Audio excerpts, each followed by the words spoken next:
Hi guys, come with me. Let's make this beautiful dress.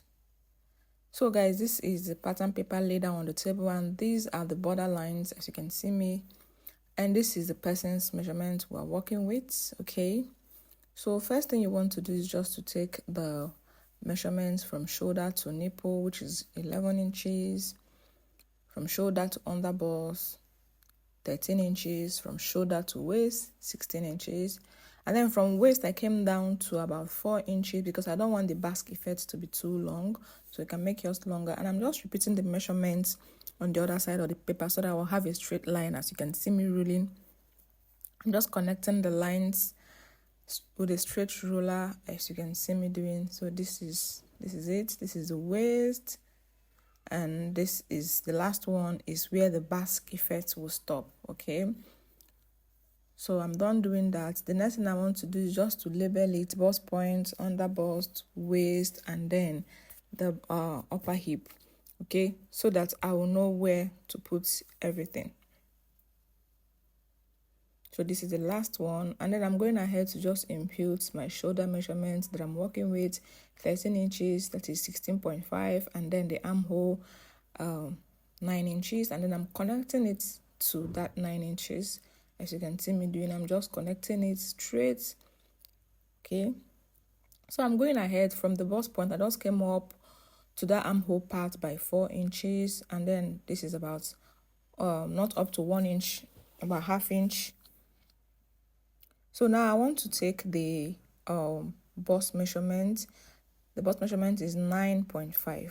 38 divided by 4 is 9.5. I'm just connecting it as you can see.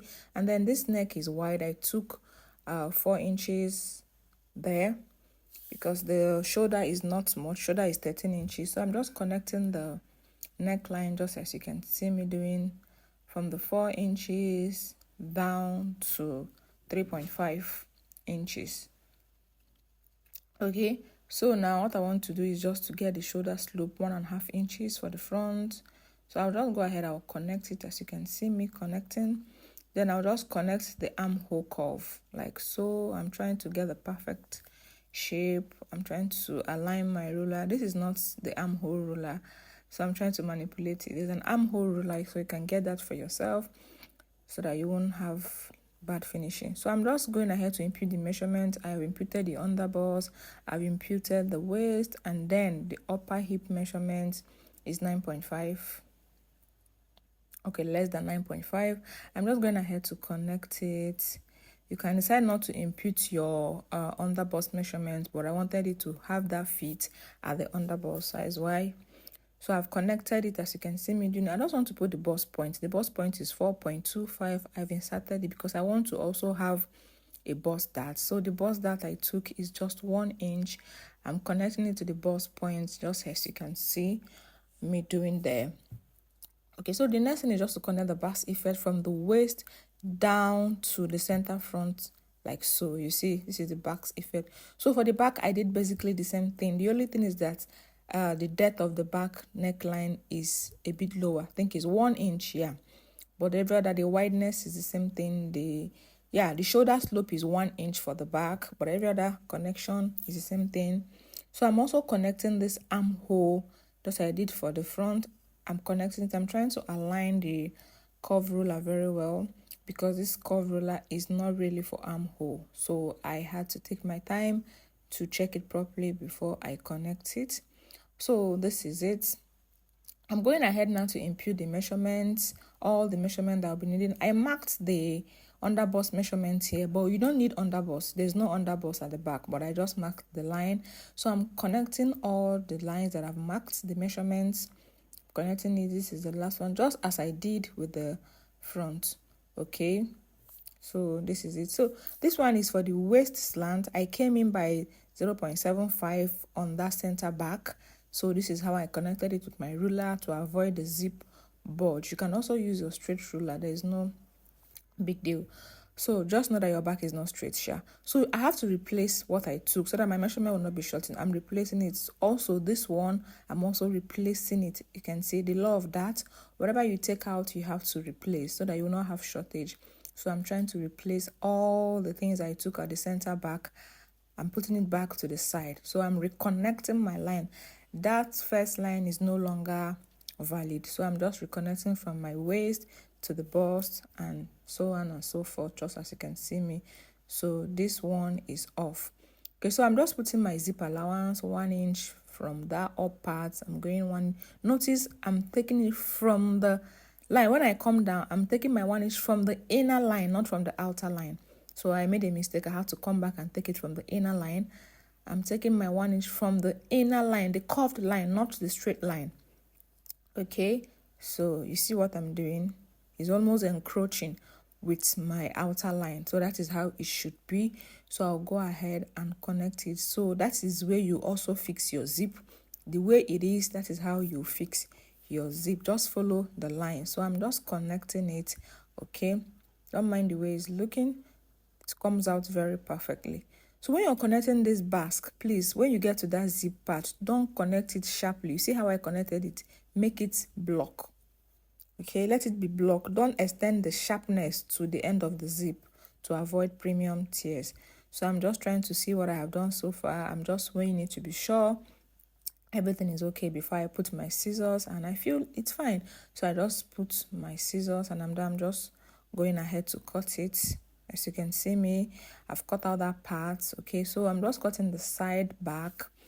As you can see, I'm just cutting the side back, taking my time to cut it so that you can also take time to study the pattern. So I'm just cutting the armhole like so.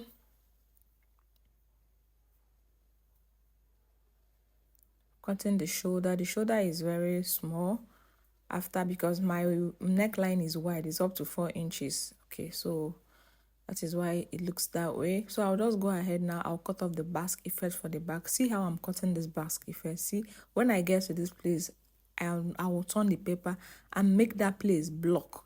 You see how it is? So don't go and make it sharp. If not, you have eliminated your zip line. Yeah. So I'm just trying to hold it down with a pin. I think there was I mistakenly cut something, so I had to hold it down with a pin. And this place is a bit bulged because of the way I connected it. So I'm just trying to trim it to be straight, not completely straight, because your back is not even straight. Okay, so this is okay now, and it came out very fine when I fixed the zip. So I'll just go ahead now for the front panel. I'll start by cutting the the basque. So for this front panel, you can just cut the basque the way you want. You don't need to really make it block, except you want it to have that effect at the center front. So I'm just cutting out this side, but because of there is a side that I'm not really cutting it out now, because I will still need that extra paper to align that later in the future. So I'm just cutting the shoulder, cutting it off, and then I'm cutting this, my beautiful almost canoe neckline. So I'm cutting out that's my borderline. It's not part of our measurements, so I'm cutting it out. We don't need the borderline anymore, so I'm just removing it. So for the keyhole, I just came down by 2 inches from the neckline. I came down by 2 inches because this neckline is already wide, so I don't want to make it too wide. So 2 inches. From that 2 inches, I came down by another 2 inches. Guys, this 2 inches is too much. You can actually make it 1 inch. Okay, except you want to expose something, you can go down by 2 or 3 inches. But mind you, the more you go down, the more you expose your boobs. Okay, so please don't make it wide. It's better for it to be small after cutting. When you open it, you notice that it's too small, you can still touch it, than for you to go and cut what will be too wide and the person's breast will be all over the place.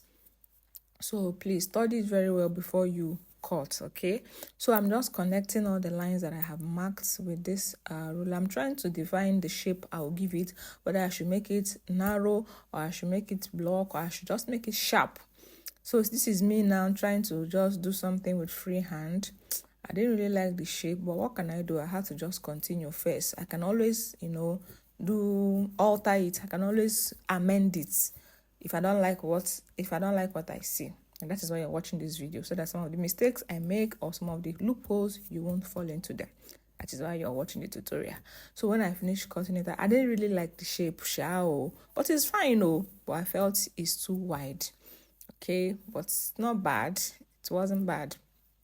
Okay, here's another thing that happened. I forgot to close my bust dart, and you know the love that as I'm closing my bust dart is opening that keyhole more and more. So the keyhole is now opening and opening and opening. I said, okay, no problem, I know what to do to you. If you like, open from here from now to tomorrow. I know how to humble you.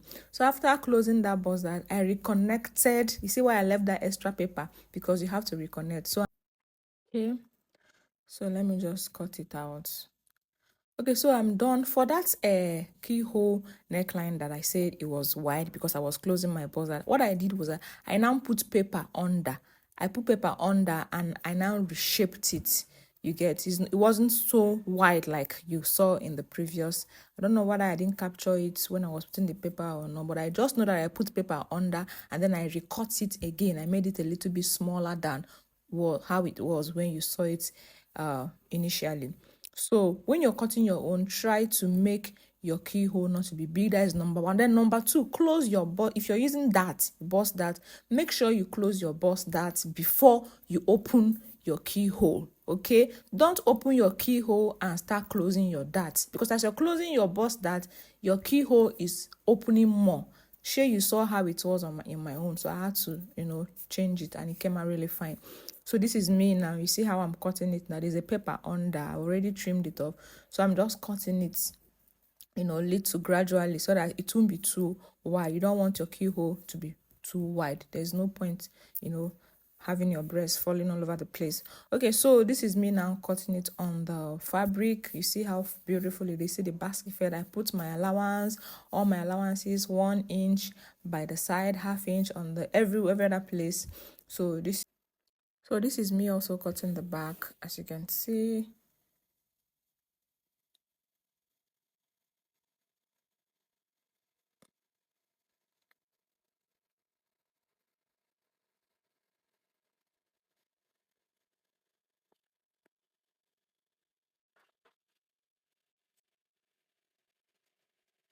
So this zip side, no need of allowance on the zip side, because there's already an allowance there. Remember that we already added our zipper allowance, so there is no point adding any other allowance on the zipper part. But every other place you can add your allowance. Okay, and this chiffon fabric, please get as much pin as possible, because you need to pin it down so that you'll be able to work with it without stress. Okay, as you can see, I pinned it down. That is why it's not shifting, it's not dancing, it's just exactly where I wanted it to be at that particular point in time. So pinning, I'm trying to mark that zip allowance, okay, so that I will not cheat. So these are the fabrics. This is the front panel. You see the keyhole neckline sitting pretty. This is the facing. I cut out the facing for it. I'm going to use this facing to turn it. But I'll iron like a paper stay or hair stay on that facing so that it will be firm. So this is it. This is the back panel. I'm just aligning it, and these are the two facing for the two back. See this one, see the other one. So I'll also iron hair stay on the facings, and I will weave it after everything. So this is it, guys. This is the fabric. I went ahead and just sewed gather on it, and then I used bias to pipe this keyhole. It's bias I use. See the facing of the front. I just went ahead and ironed this on it, and then I sewed it, and then I gave it a good press. See how beautiful it is. It's so fine. So for the gathers, I just used the waist measurement. I just doubled the gathered fabric. I doubled it, and then I did gathers, and then I sewed it on the basque waistline. And then for the back, I also sewed the facing, and then I sewed a zipper on it. See the zipper, see how beautiful it is. So I'll just grab the two shoulders. Now I'll grab the two shoulders. I'll make sure that the two ends are meeting, not the two ends, the middle are meeting, and I will sew it just as I'm demonstrating. I'll grab the second shoulder. I'll make sure that the both are meeting, lining to lining, fabric to fabric, back and front. I'll just go ahead, I'll run a stitch on it with 1/2 inch, and then I'll sew it just as I'm demonstrating. I'll sew it. And then for the side, of course, I'll go there. I have 1 inch I have 1 inch allowance there, so I will sew it. Okay, I'm done sewing it, and this is how beautiful it is. It's so fine, guys. It came out so fine, and this chiffon fabric is so beautiful. It's very beautiful. So see how pretty it is. See the sleeve. It's just an elastic sleeve. It's so beautiful, guys. So guys, please don't forget to like this video, share it to as many people as possible, and if you're here to subscribe to my channel, please, I'm on YouTube, go ahead and also subscribe to my channel. I'll see you in the next video.